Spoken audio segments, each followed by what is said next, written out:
नमस्कार, good afternoon. सगळ्या मित्रांचं आणि पालकांचं मी स्वागत करतो आहे आपल्या गुरुद्रोणा सायन्स अकॅडमीच्या डिजिटल हंटवरती. आजची बातमी खरं तर खूप महत्त्वाची बातमी आहे आणि ती महत्त्वाची बातमी आहे तुमच्यासाठी. जर तुम्ही इयत्ता 10वी आता पास झालेला असाल, मनपूर्वक शुभेच्छा देतो सर्व विद्यार्थ्यांना ज्यांनी 10वीच्या परीक्षेमध्ये उत्तम यश मिळवलेलं आहे. आणि 10वी नंतर आता पुढे काय, तर पुढे 4 पर्याय दिसून येतात प्रामुख्यानं. 11वी-12वीमध्ये आर्ट्स, कॉमर्स, सायन्स हा एक महत्त्वाचा पर्याय आपण पाहू शकतो. डिप्लोमा कोर्सेस आहेत, वोकेशनल कोर्सेस आहेत. या कोर्सेसपैकी नक्की काय आपल्याला निवडायचं आहे यासाठीच्या ऑनलाईन ॲडमिशन प्रोसेस ऑलरेडी चालू झालेल्या आहेत. त्याबद्दलच आजची महत्त्वाची बातमी आहे. तुम्ही स्क्रीनवर बघू शकता की 11वी प्रवेशाचे वेळापत्रक जाहीर ऑलरेडी झालेलं आहे, शेड्यूल जारी झालेलं आहे. तुम्हाला आठवत असेल मी तुमची एक बातमी कव्हर केली होती की यावर्षी 11वीची ॲडमिशन प्रोसेस नक्की कशी असणार आहे. तर यावेळेच्या ॲडमिशन प्रोसेसमध्ये टोटल 5 फेऱ्या असणार आहेत, 0th फेरीपासून 5th फेरीपर्यंत. आणि प्रत्येक फेरी संपल्यानंतर तुम्हाला तुमचं कुठे ॲडमिशन झालं आहे, तुम्ही दिलेल्या प्रेफरन्सप्रमाणे हे तुम्हाला त्या ठिकाणी कळणार आहे. आत्ता जे शेड्यूल आलं आहे त्याप्रमाणे 8 मे ते 20 मेच्या दरम्यान 0 फेरी होणार आहे. म्हणजे आत्ता आज रोजी 11 मे तारीख आहे, 8 तारखेपासून 0 फेरी म्हणजे 0th राऊंड चालू झाला आहे. या राऊंडमध्ये तुम्ही काय करू शकता, तुम्ही जवळच्या कॉलेजमध्ये जाऊ शकता, तिथे तुमचं ऑनलाईन रजिस्ट्रेशन्स करू शकता, तुमचा ID पासवर्ड त्या ठिकाणी जनरेट होणार आहे. आणि एवढंच नाही तर पहिल्या फेरीसाठी लागणारी जी पूर्तता आहे, जी ॲडमिशन प्रोसेस आहे, ही सगळी तुमची ॲडमिशन प्रोसेस 0th राऊंडमध्ये करून घेतली जाणार आहे. त्यामुळे जर तुम्ही 11वीला ॲडमिशन तुम्हाला घ्यायचं आहे आणि अद्यापही तुम्ही कुठल्या कॉलेजला गेला नाही तर तुम्ही उशीर करताय. तुम्ही अजिबात याच्यात दिरंगाई करू नका. लवकरात लवकर आपल्या जवळच्या सेंटरला जा किंवा तुम्ही आमच्याशीही कॉन्टॅक्ट करू शकता. आम्ही तुमची ॲडमिशन प्रोसेस त्या ठिकाणी करून देऊ शकतो. तर 20 मेपर्यंत तुमची 0th राऊंड होणार आहे. आणि 0th राऊंड जर 20 मेला झाला तर त्यानंतर लगेच 21 मे ते 28 मे दरम्यान फर्स्ट ॲडमिशन राऊंड त्या ठिकाणी पूर्ण होणार आहे.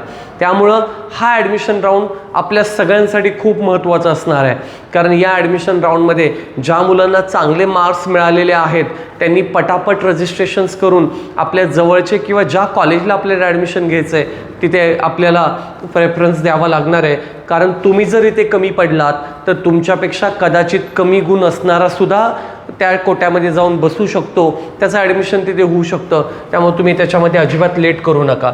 लेटेस्ट अपडेटनुसार जवळपास 7,74,918 विद्यार्थ्यांनी आत्तापर्यंत 0th राऊंडला रजिस्ट्रेशन केलं आहे ॲक्रॉस द महाराष्ट्र. 7,74,918 म्हणजे अजूनसुद्धा 50% मुलं बाकी आहेत. तुम्ही विचार करा, सबंध महाराष्ट्रामध्ये 14 लाखांपेक्षा अधिक मुलांनी 10वीचे पेपर दिलेले आहेत आणि त्यातले फक्त 7,74,000 जणांनी रजिस्ट्रेशन केलं आहे. 50% मुलं बाकी आहेत, त्यात तुम्ही तर नाही ना. एकदा नक्की खात्री करा आणि जर त्यात तुम्ही असाल तर लवकरात लवकर ही प्रोसेस चालू करा. पहिली फेरी 21 मेला चालू होणार आहे. त्या फेरीच्या डिटेल्स काय आहेत तर 21 ते 28च्या दरम्यान पहिली फेरी असणार आहेत. त्यातले पहिले 2 दिवस म्हणजे 21 मेला सकाळी 8 वाजल्यापासून ते 22 मेला सायंकाळी 6 वाजेपर्यंत हे सलग 2 दिवस विद्यार्थ्यांना ह्या फॉर्मचा पहिला पार्ट भरता येणार आहे. हा 2 पार्टमध्ये फॉर्म आहे. पहिला भाग जो आहे फर्स्ट पार्ट हे पहिले 21 आणि 22 तारखेला तुम्ही भरायचे आहेत. त्यानंतर दुसरा जो पार्ट आहे तो 23 मे ते 26 मेच्या दरम्यान आपल्याला भरायचा आहे. म्हणजे 23ला सकाळी 8 वाजल्यापासून ते 26 मेला सायंकाळी 6 वाजेपर्यंत तुम्ही हा पार्ट 2 भरू शकता. आणि मग लगेचच 29 मेला तुम्हाला तुमची पहिली यादी जाहीर केली जाणार आहे. 29 मेला फर्स्ट राऊंडची 11वीची पहिली यादी त्या ठिकाणी प्रदर्शित केली जाईल आणि त्यावेळेस कळेल कोणाला कोणत्या कॉलेजमध्ये कोणत्या डिव्हिजनला मॅनेजमेंट कोट्यातूनच्या जागा तर नंतर आहेत, पण आता ज्या ऑनलाईन कोट्यातल्या जागा आहेत त्या आपल्याला मिळतात की नाही हे बघणं खूप गरजेचं असणार आहे. लगेच 30 मे रोजी दुसऱ्या फेरीचं लगेच आपल्याला शेड्यूल येणार आहे. दुसऱ्या फेरीचं शेड्यूल अजून आलेलं नाही आहे. जसं पहिल्या फेरीचं आणि 0th फेरीचं आलं आहे की 8 तारखेपासून 20 तारखेपर्यंत 0th फेरी, त्याच्यानंतर 21 ते 28च्या दरम्यान नंतर फर्स्ट राऊंड इथे दिसतोय. त्याच्यात पण 2 पार्ट आहेत. 21 आणि 22ला पहिला पार्ट भरायचा, 23 ते 26मध्ये दुसरा पार्ट भरायचा आणि लगेच तुमचं त्या ठिकाणी 29 तारखेला तुमच्या गोष्टी तुम्हाला डिक्लेअर केल्या जातील की कुठे ॲडमिशन होतं आहे आणि काय. आणि मग 30 तारखेला तुम्हाला सेकंड राऊंडचं शेड्यूल येणार आहे. ते शेड्यूल पण जाणून घेण्यासाठी तुम्हाला आमच्याबरोबर कनेक्टेड असणं खूप गरजेचं आहे. So be connected with us to get the latest update regarding to the admission process.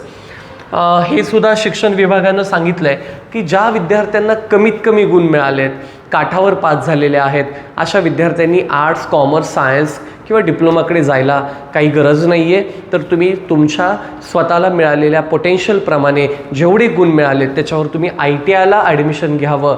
ITI हा कोर्स जो आहे तो काही ठिकाणी 1 वर्षांचा, काही कोर्सेसचा असतो, काही 2 वर्षांचा, काही 3 वर्षांचा. पण या कोर्सेसच्या अंतर्गत तुम्हाला खूप इंडस्ट्रियल ट्रेनिंग दिलं जातं आणि तिथून मग तुम्ही कोणत्याही कंपनीमध्ये जाऊन MIDCमध्ये जिथे जिथे वर्कर्सची गरज लागते त्या ITIच्या सर्टिफिकेटवर तुम्हाला लगेच काम मिळतं. त्यामुळं तुम्हाला शिक्षण विभागानं हेही सांगितलं आहे की ज्या मुलांना कमी गुण मिळाले 10वीला त्यांनी ITI केला पाहिजे. आणि सगळ्यात महत्त्वाचा मेन शेवटचा मोटिव्ह यातला की आपल्याला शिक्षण विभाग काय सांगतं आहे की 0th फेरी चालू झाली आहे. पहिली फेरी 21 ते 28मध्ये होणार आहे. लगेच 30 तारखेला दुसऱ्याचं शेड्यूल येईल.